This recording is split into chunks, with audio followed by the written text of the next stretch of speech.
زمونږ په دې معاشره کې یو رواج دی.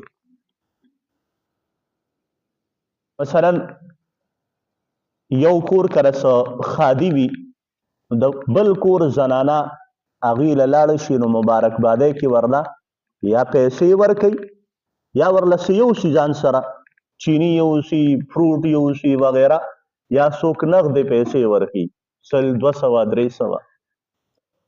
اوس سبا په دې کې څه خادي راله او دغه کور والا راشي او دوی له سره وړي کم یا زیات.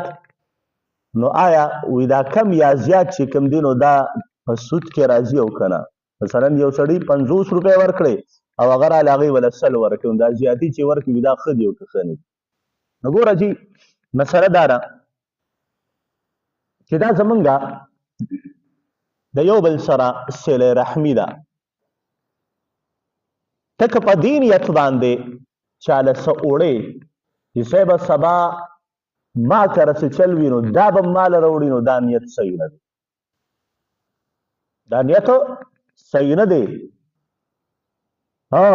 که د صله رحمۍ په طور باندې د رشته دارۍ په طور باندې وړي چې یاره زه ځمه هلته او د خوشحالۍ موقع ده او مبارکبادي ورکوم، نو که هغه وله نغدي ورکړي او که هر څومره ورکړي، تا ورله 100 ورکړئ، سبا تا کې حالات راغلل هغې دله 500 درکړئ، نو دې کې هېڅ ممانعت نشته. دا زیاتي چې هغې درکړي دي هغه به د هغې وس کېده، د هغې د طاقت لاندې به وي یا به هغې د زړه نه ویستې دقه وي.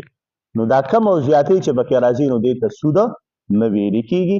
دا یو سړی څوک کمې ورکوي، د چا به د کمو وس کېږي، د چا به د زیاتو وس کېږي، نو دې کې هېڅ ممانعت چې کوم دی دا نشته.